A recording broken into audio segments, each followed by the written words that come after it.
Appleknocker Radio. Well, greetings, friends. My guest today is Vesa Iitti. He is the author of Lightbringers of the North, Secrets of the Occult Tradition in Finland. I have reviewed this book in a previous video. I can sum up that review thusly. It's awesome. It's a great book. It works on so many levels and works, I think, would appeal to a wide variety of interests. Whether you're into history, whether you're actually into the occult and alternative spirituality and esotericism, if you're into true crime, if you're into the paranormal and the strange, all of those things, or if you're just in other cultures, if you don't happen to be Finnish, then you'll get to learn about Finland. So I just think the book works on so many levels. Something that I mentioned in my review also is that I love the humor in the book. If you like Finnish humor it's got a very, very, very delicious taste. It goes beyond dry. It's completely devoid of any kind of moisture, which is humor that I really admire, and a humor that the author, Vesa Iitti, also has. And this was just a great interview. I had a lot of laughs. I thought it was very fun and entertaining and funny. And I just really enjoyed the conversation, and I think all of you will too. And I'm going to get to it. I'm going to quit yapping, get to it. But Lightbringers of the North, Secrets of the Occult Tradition, don't forget. Seriously, man, check this out. This is a fantastic book. All right. Peace out, my friends.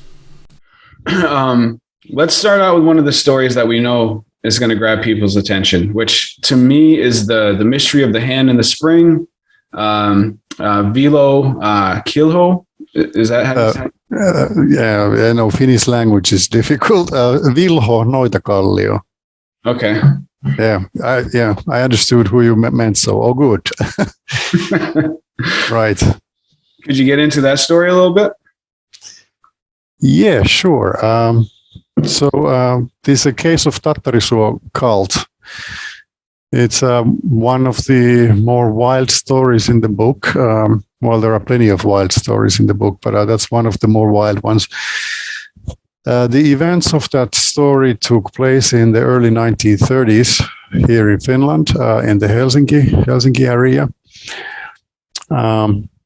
There was this group of 5-6 people, working class people who were basically robbing graves for body parts, and they used these body parts to try to get up from this one spring well at the Tattarisuo area, and they thought there was this treasure.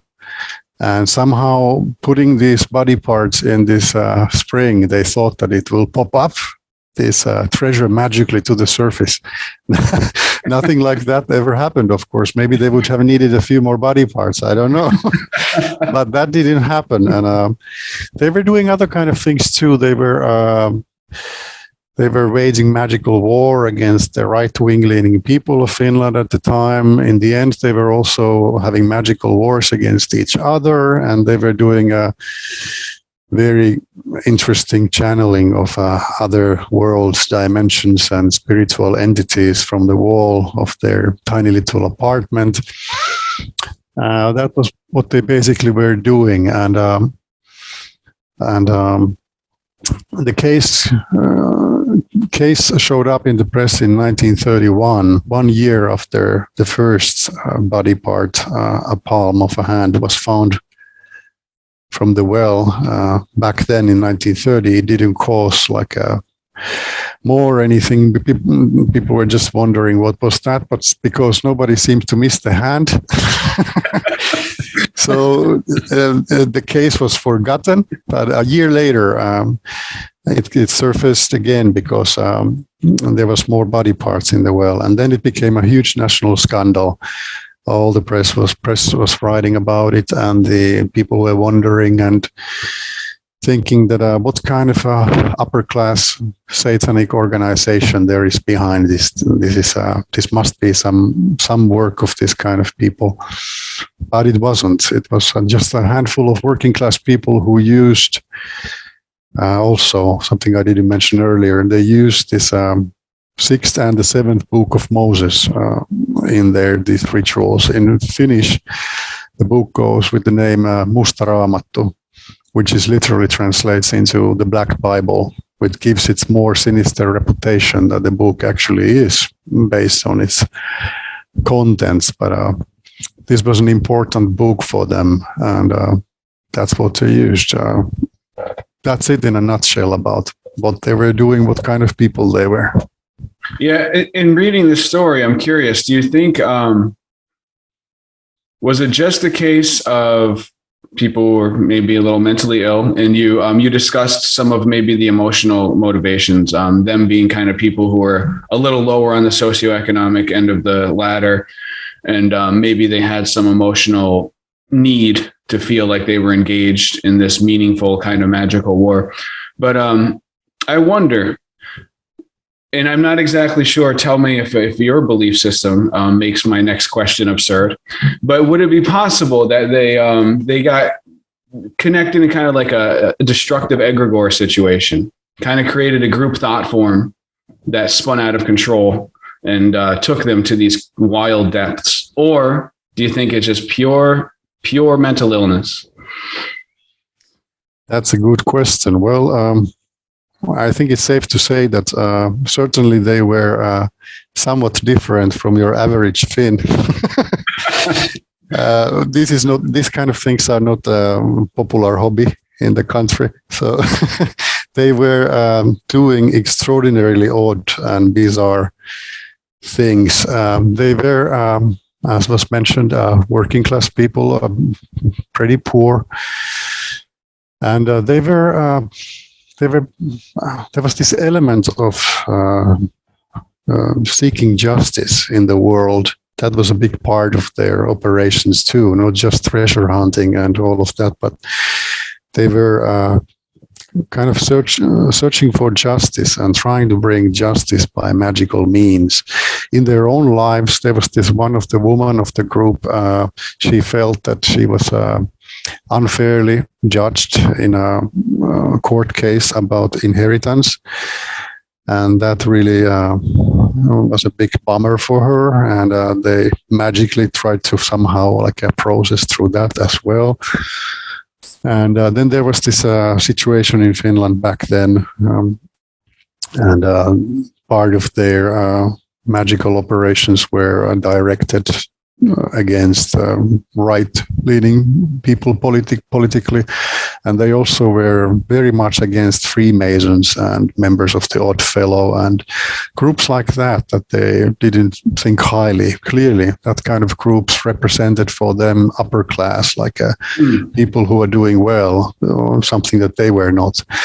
So this is how they are kind of contextualized in the time. We talk about, it was an interesting point about egregore. I think that any kind of a magical group or organization, occult group, if there are these kind of elements in the mix, regardless if they are mentally stable or not,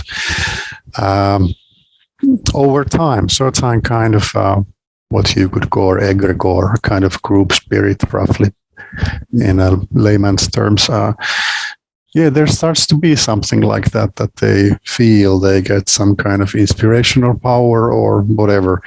I think there must be something like that for them too. Of course, they didn't use the word egregore or anything like that, but they had their own pantheon of gods and these entities that they were calling in their rituals and so forth. One of them was an entity called Fenetsar. I don't know where they picked that. I don't remember seeing it any grimoire, like a 6th and 7th book of the Moses or elsewhere. I might be wrong, but this might be that they just came up with that themselves. They had their own kind of group of the spiritual entities they were calling and so on. Clearly they had their own kind of thing going. So you could say that there was something like egregore going on, but and clearly they were not mentally most stable persons. Very, very, very odd mix. Also odd because, like you said in your book review, that these people, like deep down, you can't say that they were just evil and bad, but they had good intentions. No matter that they were like offering these body parts, going to the cemetery and cutting fingers and hands and heads, they had good intentions. Maybe not the best way to do good things in the world, but yeah. I think that was the wildest part about the book. I don't think I've ever encountered a story where people took such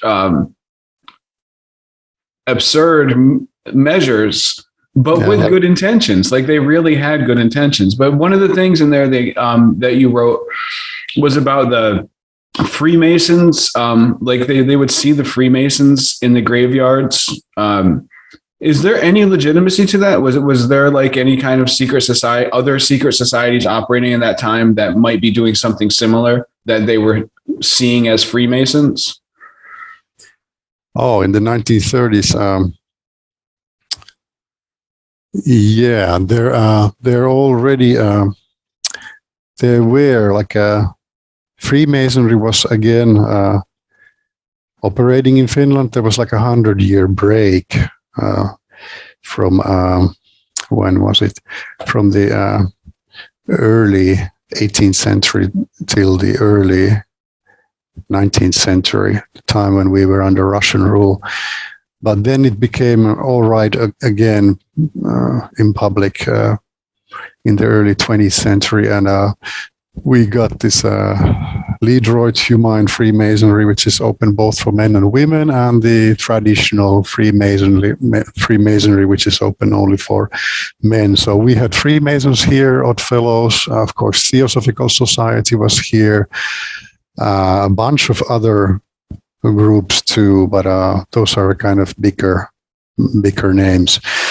So there were all kind of groups around, but for one reason or another, they didn't feel those like their own spiritual homes, or that they would like join them or so. Probably because of their background, and they were kind of very little educated. So instead of even trying to get involved with groups like that, they created their very own cult. Right. Yeah, that is such a fascinating story. And so quickly touch on the Freemasons as well. I'm sure you're aware that around the world, the Freemasons are like the heart of probably 70% of all global conspiracy theories. And I actually will say that I have multiple friends who are Freemasons, and I actually, I kind of hold the organization in high esteem. That doesn't mean I know everything that's going on. Anyway, I'm just saying I'm also aware of that. Is that in story in Finland too? Are there also, is it like, are general Finns suspicious of the Freemason organization?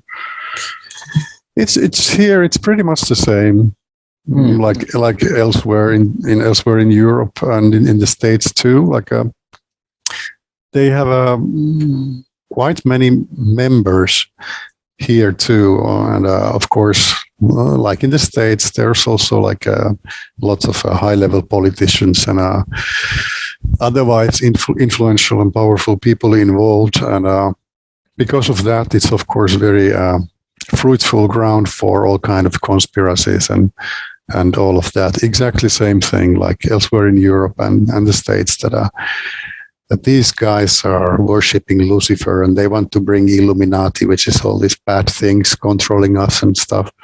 But of course, like based on the research, good research, academic research that has been done, all these kind of claims are nonsense. I have a few friends too who I know are members of or in Freemasonry, and they're all good, and based what I've studied of it, it looks to me all fine, like no problems. I don't see much points in these wild rumors and stuff. Yeah, it's so interesting to me how widespread that there are so many secret societies, but it's always the Freemasons who seem to be there at the center of all these ideas. It's just really interesting. So it was interesting to me to read that way back in 1930 that Velo and his group thought that the Freemasons were robbing graves and doing all these things, and that's just really interesting that it's been going on that long. Yeah. Yeah. So all right, now the general question. So this book, your book was published in Finnish first, and it's been published for like 4 years or something like that? The first edition came out in 2015, so it's been out for now 7 years. There's, I think now there is the fourth Finnish print out still. And in addition to that, in Finnish, we have the audiobook. So it's been around the Finnish version for about 7 years, and now it's finally out in English too, which is a great thing. And so it seems like it was pretty successful there in Finland. Yeah, it's the first edition, the first print of the book went out of the press in 2 weeks, and the second edition was very quickly prepared. We made some corrections, and it went into the printing machines less than 2 weeks after the first edition had hit the bookstores. It was selling really well. At some point, it was number one non-fiction book sold here, and there were a few occult walking tours that was inspired by it in Helsinki and Turku, and one theater play in Oulu, northern part of Finland, was inspired by it as well. And yeah, so it was quite successful. Partly it surprised us, partly we knew that this is going to be probably successful, because there had been nothing like that before, and there was clearly kind of a growing interest to anything related to occult or esoteric. So we were there at the right time and right place. Do you think, is that interest in Finland, like the general landscape, is it people actually interested in the spiritual ideas as practitioners, or purely as just interests, just like true crime enthusiasts? Where do you think that balance is? Well, there's a whole spectrum. There are, of course, those who seriously, more or less, practice various kind of things, are involved with different kind of traditions or groups, and then there are those who are more just like for the entertainment value, first of all, interested, or read the books, novels that deal with these subjects. So I would say that the whole spectrum, from those who are just interested for the entertainment value, or they're just curious, from them to more serious practitioners, like the whole spectrum has grown during the last few years. The interest has grown.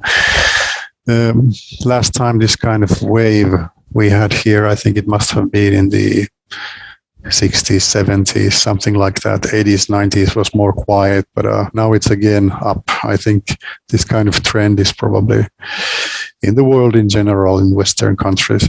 So yeah, there is a pretty big interest right now in these topics also here. Yeah, I hope the book is just as successful in English as it was in Finnish. But do you have any thoughts about why that is, this resurgent interest in spiritual topics and seemingly kind of like non-traditional spiritual topics? Well, I think first of all, like pretty much anything in culture, things seem to come and go in waves.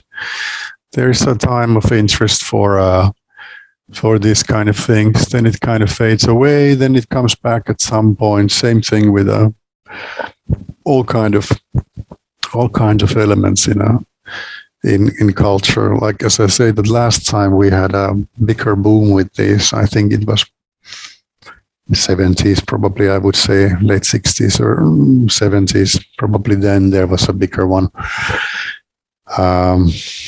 What this tells about the society and the culture, well, this can be many things. Like sometimes some people, scholars speculate that these things relate to when times are difficult, be it economically or in other ways, maybe there's like a presence of potential war or whatever, or that there is a war. Like during the last time Finland was in war, and there was people in this kind of conditions, then naturally, because there were casualties, family members, and wives, and so we're interested, how can we contact our dead son, all these kind of things.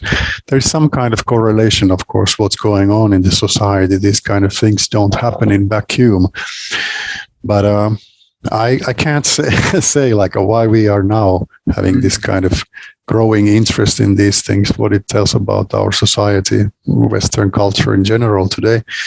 Maybe after some time has passed, maybe 20, 30 years, when we have a little distance, it's more easier to pinpoint that, it was because of this or that or those things. But I don't know, but it's interesting times for sure.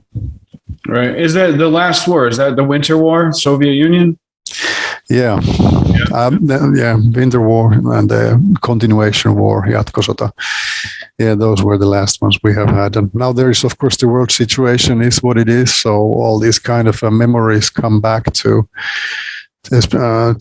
people, and well, it's understandable. Those things were fairly close when you look at history, way less than 100 years. Yeah, historically, it's just a blink of an eye. So. Yeah, you make an interesting observation in the book where you mentioned that because Finland's history is relatively young, that it's a nation still searching for its national identity, which I thought was a really interesting idea. Yeah, Finland became independent in 1917, so we've been relatively short time independent. Of course, during that time, lots of things have happened, and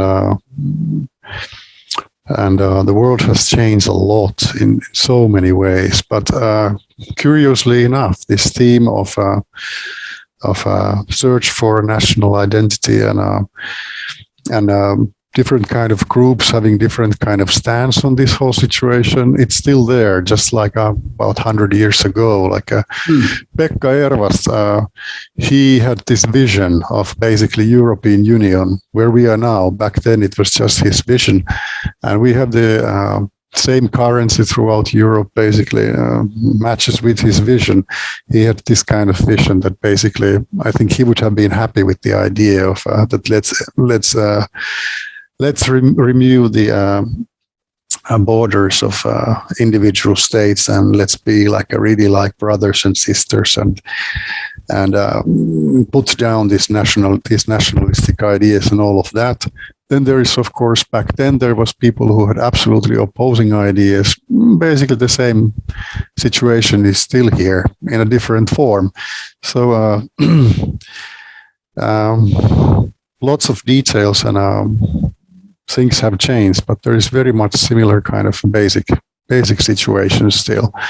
And as life goes on, things change. So it's very interesting. And in our book, of course, this whole theme of national identity and nationalism, things related like the national epic Kalevala, which is full of course, mythological elements and so on, have been and is still inspiring some esotericists. All these things, these elements have been there, and it's pretty interesting how they have continued to inspire esotericists in the past and still today. There are people who find these folkloristic materials or the Kalevala, the national epic and things related. These still inspire and move people who are involved with esoteric practices. So we are in this kind of interesting place in the world, kind of between East and the West, and well, it's an odd kind of alchemical place in its own way. That's fascinating insight. So you mentioned Pekka Ervast, right? Yeah. I love the discussion on that guy. So one thing I was curious about was theosophy kind of fallen out of favor, it seems to me, among the general esoteric studies landscape. I see a lot of people kind of laugh at theosophists and stuff. And Yeah. I'm curious if that's also true in Finland. And well, I guess first, because I would like to know that and what Pekka's continued influence is, if any. But we should probably a little bit dive into exactly who Pekka Ervast was. So could you give us a little bit of a background on him? All right. Yeah. Pekka Ervast was born 1875, died 1934. He became started his own spiritual search work very early and joined Theosophical Society very early. It was super, super important for forming a Finnish branch of Theosophical Society. And he was prolific writer during his life. He wrote like tons of stuff, books and articles, all kind of things. He gave lots of talks, presentations in Finland, also in Sweden, and had contacts throughout the world to members of Theosophical Society, of course. And he was also crucial in bringing this Ledroit Humain kind of Freemasonry to Finland, the kind of Freemasonry that accepts both men and women. And then he also founded his own organization called Ruusuristi, or Rose Cross.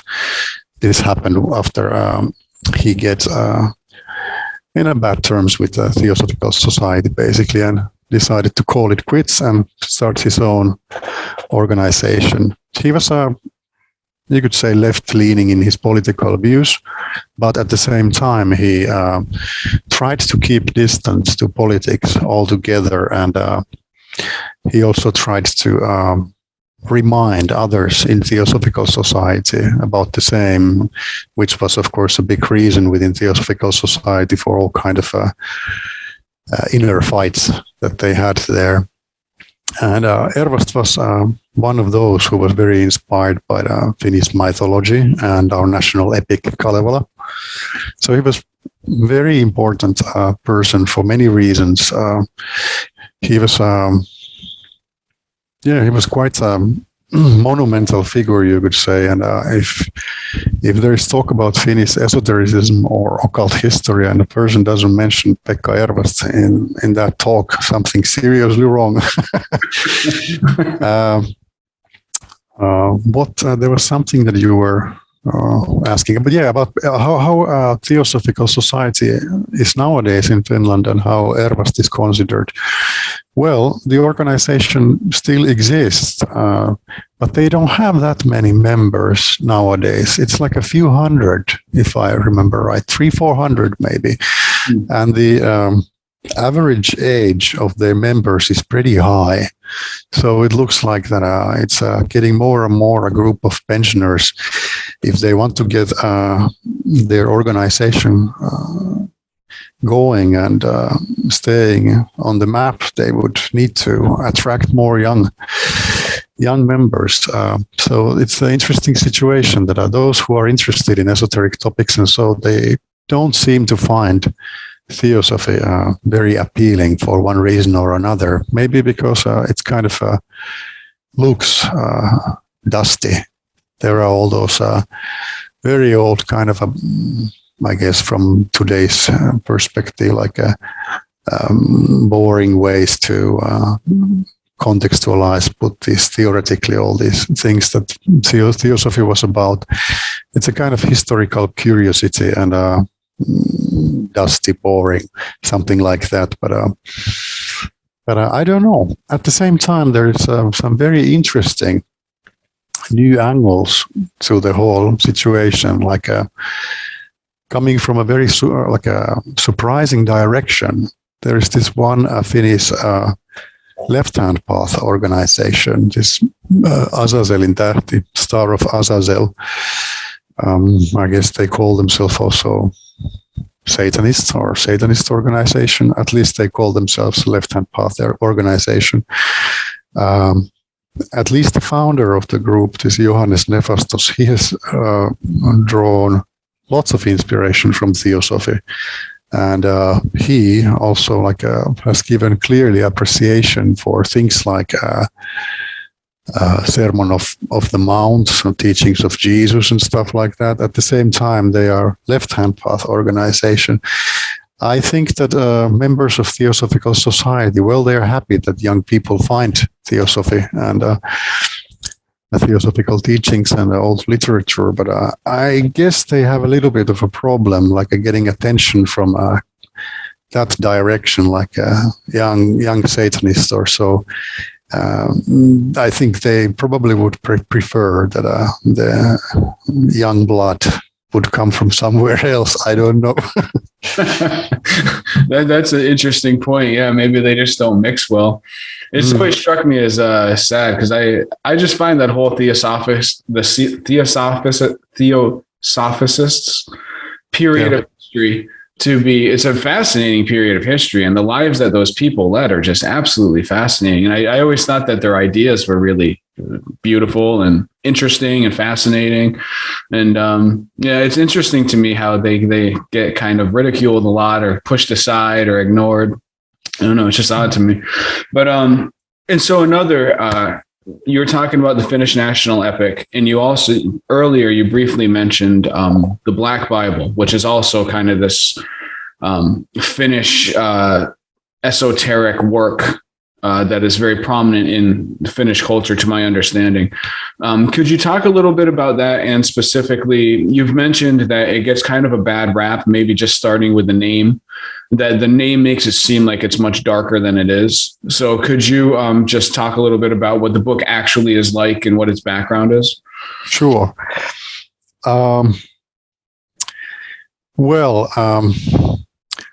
The claim goes that this book, 6th and the 7th book of Moses, or in Finnish, Musta Raamattu, the Black Bible, that it would have been, that the book would have been those parts, the 6th and 7th book of Moses, that they would have been originally in the Christian Bible and that they would have been removed there. And that's a kind of this kind of hidden occult stuff that has been supposedly removed from the Bible. Well, that's a beautiful story, but apparently that grimoire, this book, was composed much later.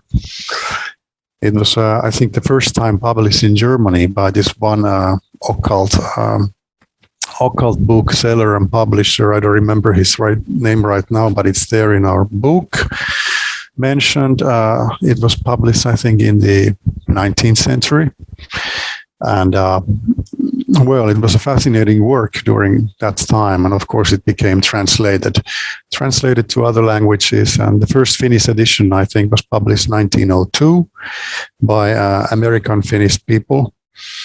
And for some reason, they decided to call it in Finnish Musta Raamattu, subtitle Mooseksen 6. ja 7. kirja, the 6th and the 7th book of Moses. Of course, that sounds much more interesting. I guess it sells better. I would have done the same probably. So I guess that's probably the reason when it comes to the contents, there is not really anything or of course it depends on your definition of black magic. What is black magic? But there's just some basically kind of Kabbalistic spells for finding the treasure and summoning this and this kind of elementals. And it's when it comes to the contents, it's actually a pretty boring book. And it's the name gives much more sinister kind of aura to it, what it really is. But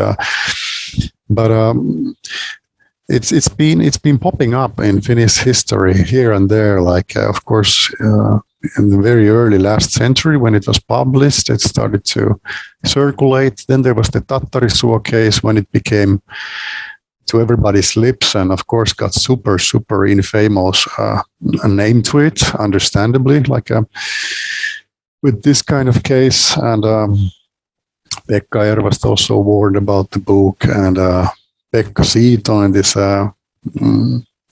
this neo-Nazi worshipping the devil to honor God in the 70s and 80s, 90s. He sold copies of that book to an it's been there throughout all these decades, and everybody knows it. It has a certain kind of special aura in Finland. It's the most known grimoire, this kind of occult book in Finland for sure. That I think everybody knows that book by name, and people still buy it. Surprisingly, like the new editions of the book are printed every now and then, like a very nice editions. But when it comes to how seriously people take it or so, nowadays it's like a curiosity. I don't know anybody, have not heard anybody for decades who would have thought of it seriously. It just had this aura and this history with it, like probably starting from the Tattarisua case. And so if you're interested in occultism, esotericism, and you live here, it's part of your education. You need to read the book, or if not, buy it. But it's not a Finnish work. It was probably written by this German guy who published the first edition. I think it was in the 19th century. Interestingly enough, this Pekka Siiton, who I mentioned, he mentioned that Kalevala, our national epic, which has, of course, like stories about the beginning of the world, how it was mythically born, and there are all these kind of magical themes and elements and so forth. So Siiton said that Kalevala, our national epic, that it's like the Black Bible of Finland and Finnish people, and as such, it's a way better like a sorcery book to us than this Musta Raamattu. And it's interesting how the reputation of this book has stayed here.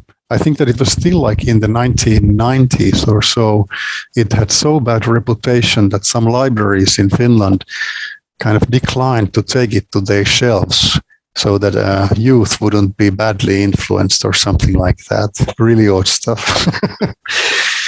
It kind of reminds me of the Necronomicon here, which is supposed to be passed off as this real translation of an ancient grimoire, and people traced it back to some people in the 70s. So yeah, it kind of reminds me of that, just a little bit older, kind of like same story but older. Right. Yeah, that's a good comparison. Like a Necronomicon had a similar kind of feel. Mm. Yeah. So where do I want to go next? Let me see. All right. Sternvall family? Sternvall? Sternvall. Yeah. Let's touch on that, because that touches on Gurdjieff, and I'm a very big fan of Gurdjieff, and I know a lot of people that follow this channel are fans of Gurdjieff. So could you just talk a little bit about that family and their relationship to Gurdjieff? Yeah, sure. Leonid, Elisaveta, and later Nikolai de Sternvall. The Sternvall family was a noble family. They were very coming from a noble background, very like a high level society. Leonid was a doctor. Elisaveta was basically just a housewife. They started to like follow Gurdjieff in St. Petersburg in the beginning of last century, and Leonid has his practice. It was both kind of in Finland and on the Russian side of the border. The border was back then more to the east than what it's now, but they met in St. Petersburg and get involved with Gurdjieff groups. And back then, Gurdjieff groups also, and Gurdjieff himself met the Sternvalls and I guess other Finns who were interested also on the Finland side of the border where it was back then. My guess is that nowadays, where this famous meeting, for example, between Gurdjieff and P.D. Uspensky where was this famous telepathical communication. I think that if we look where it was on the map, probably on the nowadays map, it would be on the Russian side, on this Karelia area, which back then still belonged to Finland, but we lost it later. But it was in this area where there were held meetings in St. Petersburg and around it here and there. Then, of course, the situation started to change in Russian Empire, and Gurdjieff smelled that something was in the air. He, of course, knew pretty well what the political climate was like and had connections inside like a political circles too, and so he decided to leave the country and gave a hint also for this Tyrnval family that liquidate all that you have and leave the place, like there's going to be like a hard times to anybody who stays. So hesitantly they did turn part of their property into money and started to follow Gurdjieff. They had this exodus that started basically from St. Petersburg and went through the Black Sea area and all around here and there, finally ending up in France in this place where they founded the Institute for the Harmonious Development of Man. And this Tyrnval family was part of this whole story, this whole traveling around Europe, and finally establishing the institute in France. Leonid was the oldest of Gurdjieff's pupils, and he was also said to be one of the most kind of fanatical, if you want, like he really was diehard about the ideas. And so their son, Nikolai, this is an interesting side story to the story.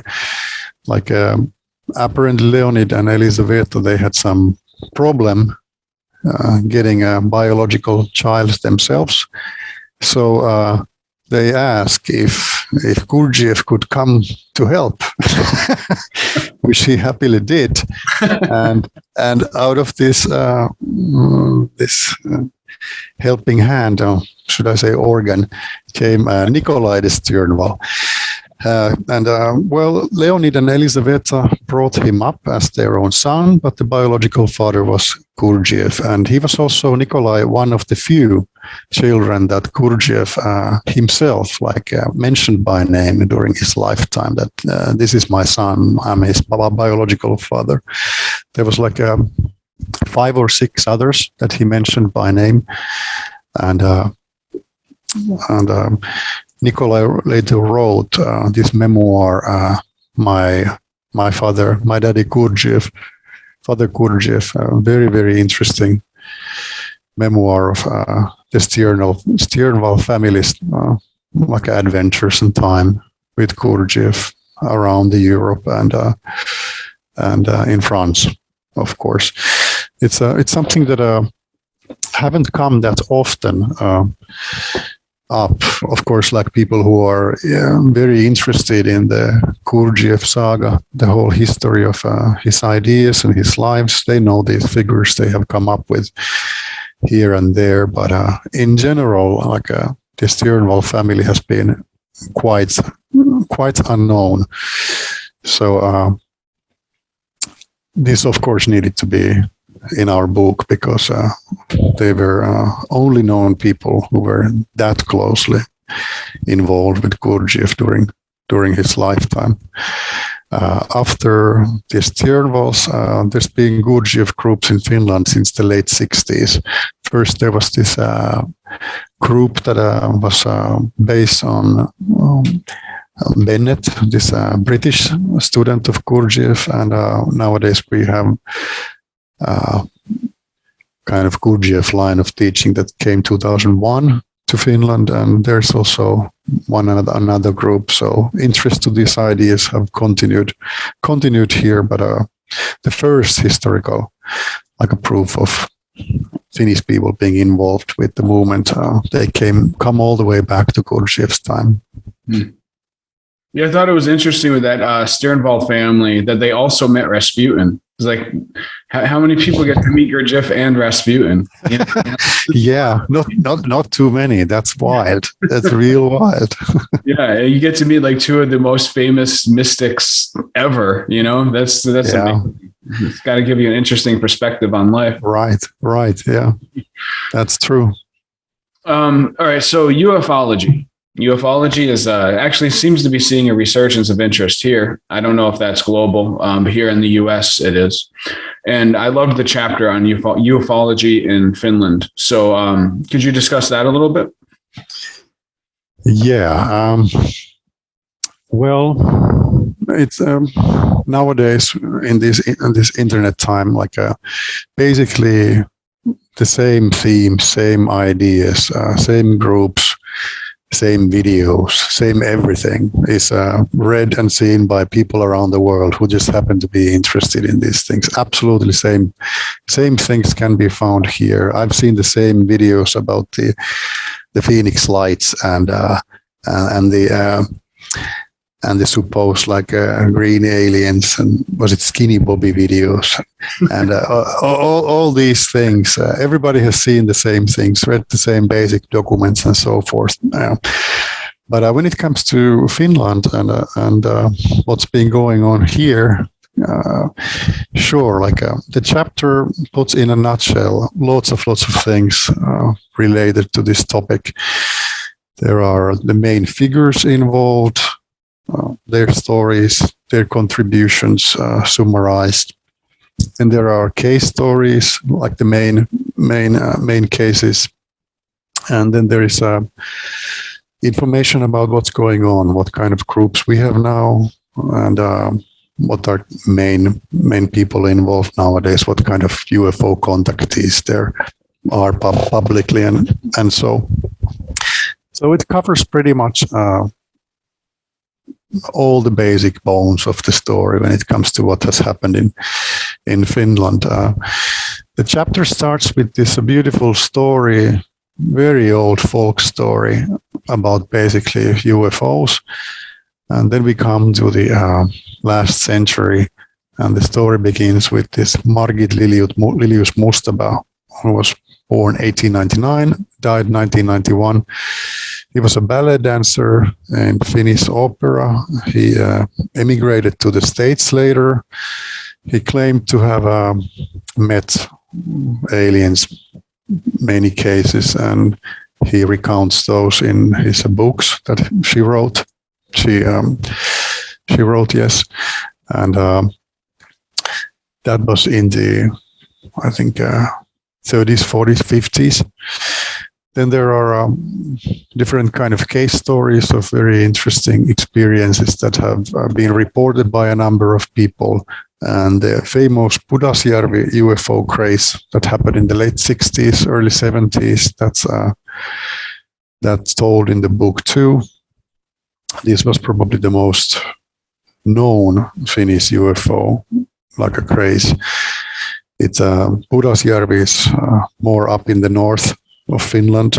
It's basically kind of a mountain, and around this same area, lots of people, lots of different witnesses. So very oddly behaving balls of lights and light phenomena in general, a kind of behavior that is didn't like seem like a natural phenomena, that it was something else. And very well reported. There were quite many photographs taken, and literally like dozens of people witnessing these cases. This was, of course, like a reason that the topic came in Finnish press, very heavily present, and it was written a lot during those times. Quite many books on the topic was published around the same time too. But then the phenomena started to fade, like around 73 or so, and that also affected, of course, like how much there was public interest to it. But there's been cases here and there after that, and the Suomen UFO-tutkijat, Finnish UFO researchers, they they publish these annuals, these yearbooks about what's been going on lately, and reporting the cases and what's been studied and all of that. Then we have our contactee persons like Kalevi Riikonen, Rauni-Leena Luukkonen-Kilde, and other people like Juhan Afgran, very colorful man who has done some documentaries.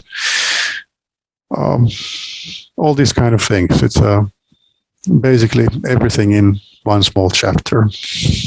Well, here, I assume after what you just said, it's probably similar there. But, you know, a lot of the UFO enthusiasts, it seems like there's two camps of them. You have the nuts and bolts enthusiasts, the ones who think that they're just ships flying from other planets. And then you have the people who take more the idea that they're like the Jacques Vallée school of people that thinks it's more of a connected to consciousness and essentially connected to the same kinds of phenomenon as spirits or ghosts or whatever, that it's all part of this underlying mystery of consciousness. It seems like the nuts and bolts people by far are still winning here in the United States. And I'm curious in Finland, if you know, what would you say the general landscape feels like? Like which of those schools is more prominent? I think that I would say the same is here, like the situation, like the nuts and bolts people, like I guess that's the majority. Like if we would make a survey on the street, like do you believe there's like a intelligent life elsewhere in the universe, I guess most Finns would say like the probability is that absolutely yes, that it looks like it doesn't make sense that we would be alone. But then there is a group of these people who really like to take this whole thing to the next level. They have a kind of spiritual touch in it, or they are contactees, or they have some other kind of a more kind of esoteric angle to it, that it's not just like this kind of intellectual curiosity playing with the theme and the reports and kind of different kind of evidence that have been presented, and so the whole spectrum is again here. But Finns in general, we are fairly well educated, so in general, Finns are pretty kind of healthy skeptical again towards anything. But of course, there's like as I said, the whole spectrum represented. So there are people who go absolutely all the way to the deep end too. But yeah. So the I just had the question that I wanted to ask, and it slipped my mind about the. So we talked about these subjects, about the Finnish perception in general, about occult ideas, spiritual ideas. What's the situation of mainstream religion in Finland right now? Like, has it died out in popularity? Is like just Christianity, Islam? Are those things still popular in Finland?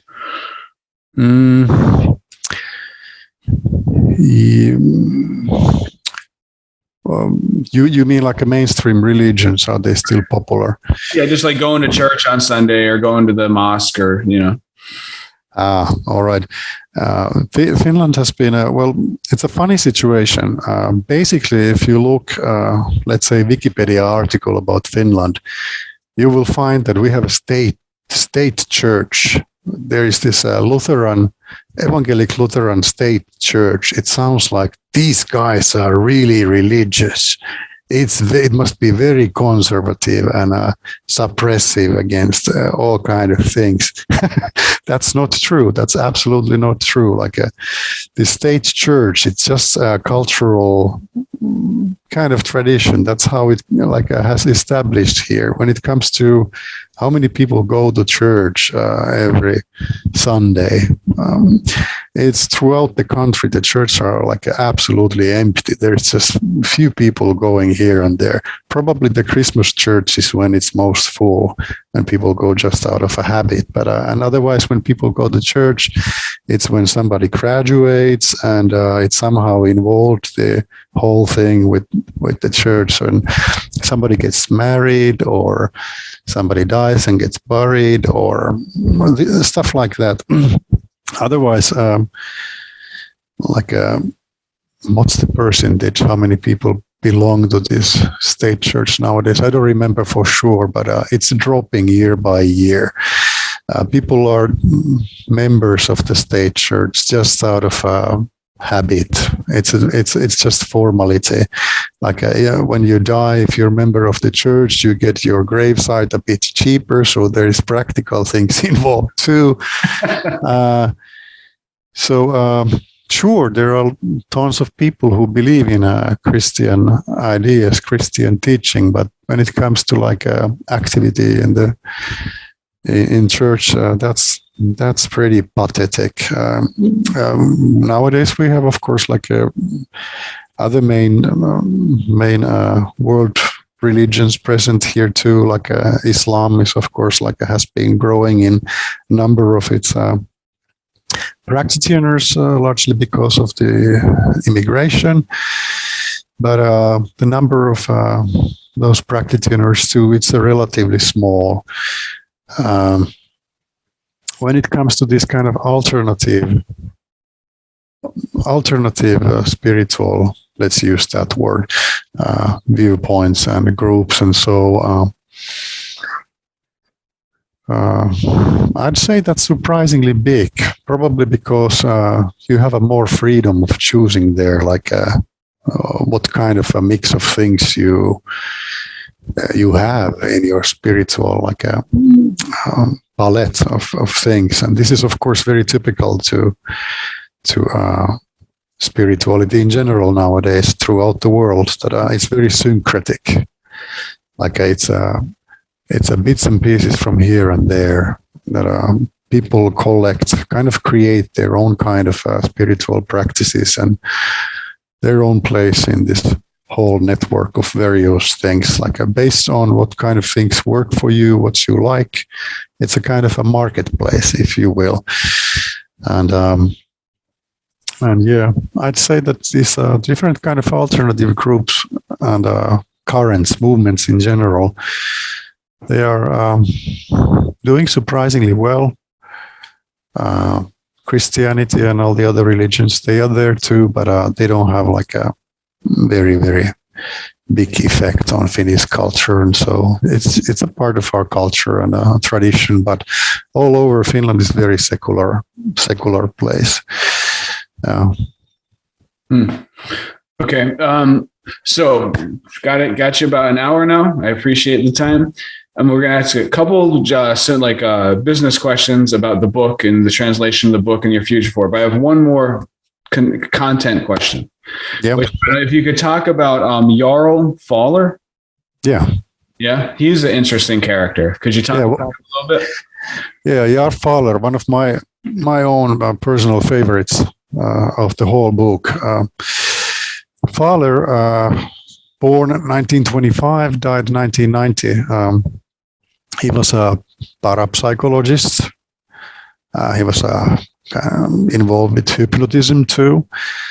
His worldviews were very similar to Buddhism and Gurdjieff's ideas in general. Very basic, same kind of underlying ideas that humanity is basically asleep, semi-conscious, functioning base of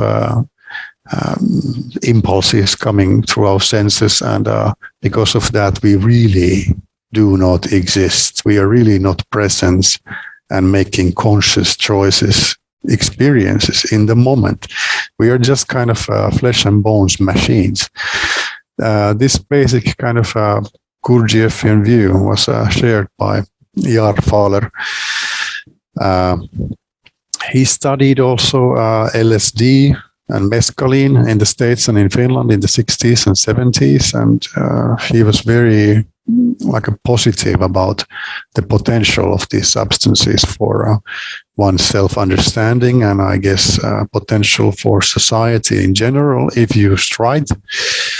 And he is most known for his book Saatana haastattelemassa, basically Interview with Satan, which the kind of a poetic way of just referring to certain kind of dimensions of one's own consciousness. In the book is a very severe criticism against Western culture, civilization in general, and he's basically repeating these same Buddhist Gurdjieff ideas about our dream state, how much we are asleep, and how instead of kind of a spiritual superstition, we are now a kind of scientific superstition, or a kind of scientific witchcraft, if you will. Like a rationality is still a kind of a small slice of the cake of totality of existence. It can't explain everything.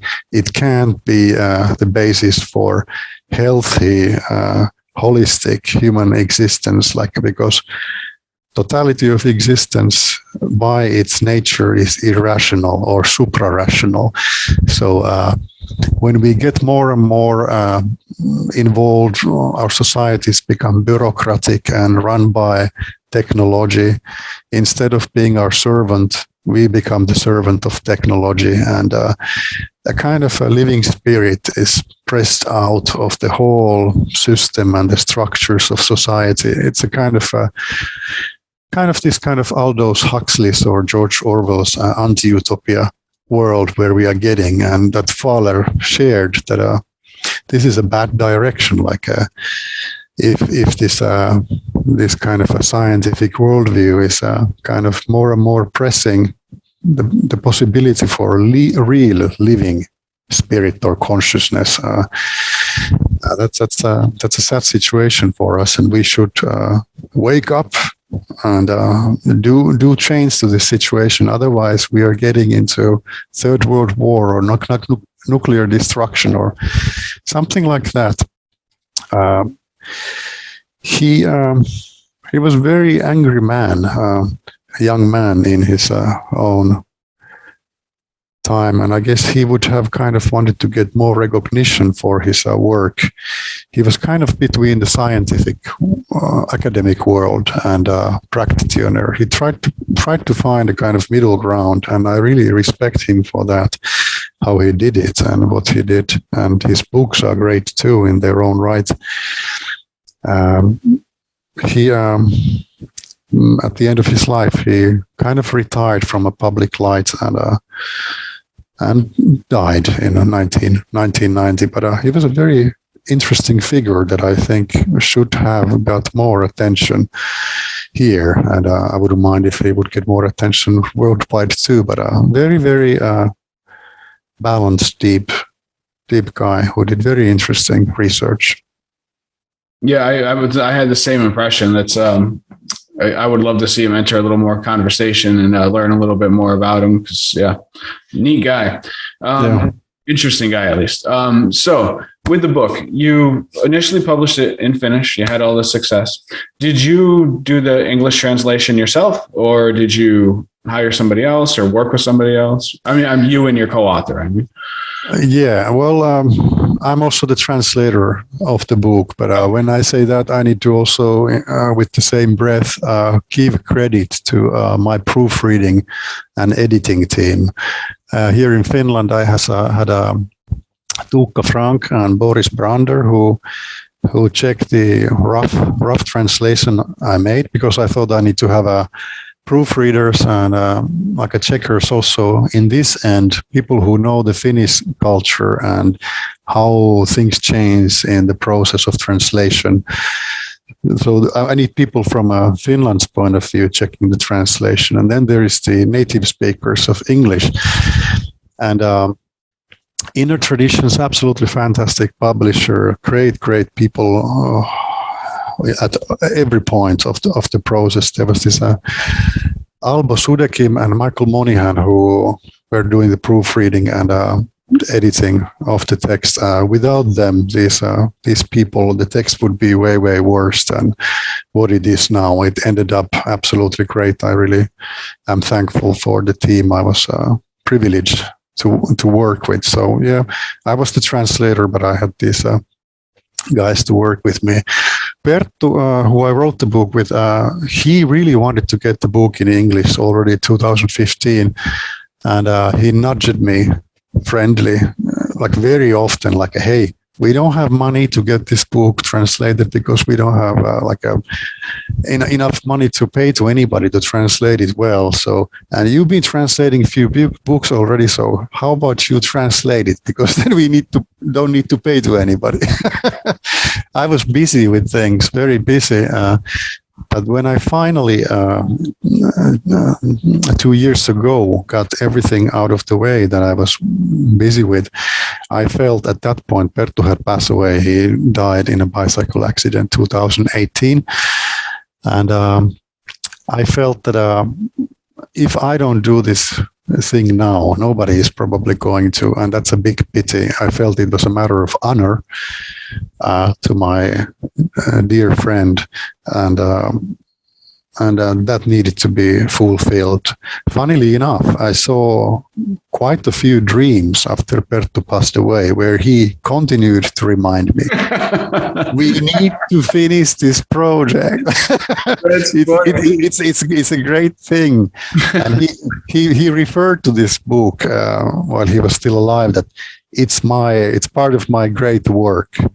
To use the Aleister Crowley's terms, and it was very, very important and big thing for him. So I'm absolutely happy that finally this book came out in English in such a great English version, thanks to my great team, and that we got such an awesome publisher. Inner Traditions, absolutely 10 out of 10. Great people, great publisher.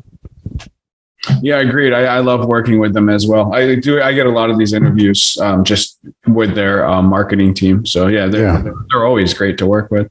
Yeah. So do you have any, I know it's kind of a wild time to be talking about travel right now, but any plans to do any kind of promotion where the English version is being sold? Thus far, there's been discussion only about me going to talk about the book to Norway. But somebody asked if I'm coming to the States to talk about the books, if there's some kind of a promotional tour. That's a nice idea, but there's not being like any serious talk about that. And yeah, these are crazy times. It's getting a little bit better when it comes to traveling and traveling restrictions, all of that. But I'm open. If somebody wants to book me to talk, send me a message. That would be great. Very cool. Yeah, I mean, I'm hoping, obviously, there's no way for me to know, but I'm hoping the book is a huge success here, because seriously, it's one of the most entertaining books that I've read in this sphere. Just in general, actually, it's one of the most entertaining books I've ever read. But but it's also just chock full of useful, fascinating insights if you're a person who is inclined to a more kind of esoteric way of looking at life. But the book can be appreciated by anybody.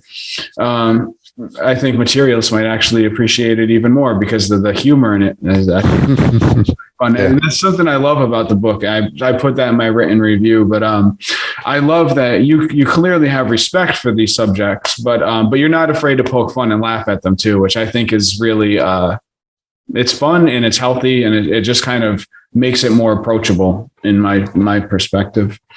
Thank you. Yeah, I think that too often this kind of books dealing with history of esoteric topics, they are kind of dry, although there could be like elements that would make it somehow more lively or even funny. It doesn't mean that you are disrespectful to the topics at all. Like when it comes to our intention, it wasn't our intention at all to mock the people in the book or make them look only like silly people or stupid or anything. On the contrary, I think that bottom line, we had a respect for people. We just wanted to tell their stories with everything they contain, with the silly aspects, with the serious aspects. It just emphasizes that the human nature, and the different kind of manifestations that are human, kind of a spiritual impulse, if you will, what kind of aspects it can have. It can be all the way from this kind of noble, high, Pekka Ervas type of search to something like Iorbok or Tattarisuo gang or Pekka Siito and everything in between. It can be very serious and noble. It can be absolutely chaotic and silly and horrible. That's human nature universally, and we wanted to have all of that there without making it only look like a ridiculous or so. Not at all. We just wanted to basically present the whole spectrum of what kind of manifestations human search can take, and basically that's you and me. That's humanity. Right. No, I definitely think you succeeded. I mean, the Pekka Urvas is a perfect situation. There's a couple parts in there where you poke fun at some really some times where I think maybe his mind got away from him and he believed some silly things, but it didn't in any way make me feel like he was a comical character. Like I came away from it definitely respecting him and taking him seriously. Just like you said, looking at human beings, I on a daily basis do things that people can laugh at me about. So. Yeah, I definitely think you succeeded with that. And I think it's one of the best aspects of the book, personally, from my humble opinion. Thank you. Maybe it is that, when it comes to researchers of esoteric topics or so, they recognize that these things tend to look for the popularity, for the general population, like that a bit out there, who in their right minds would think this kind of things, do this kind of things. It easily goes to the direction that these people are somehow not okay with their heads, or there is something funny, or it's just plain ridiculous. Researchers understand that it doesn't mean it's like this per se as such, like that. These are just things who have people and kind of themes that look like that for the a mainstream, but they have been kind of an undercurrent often in a culture.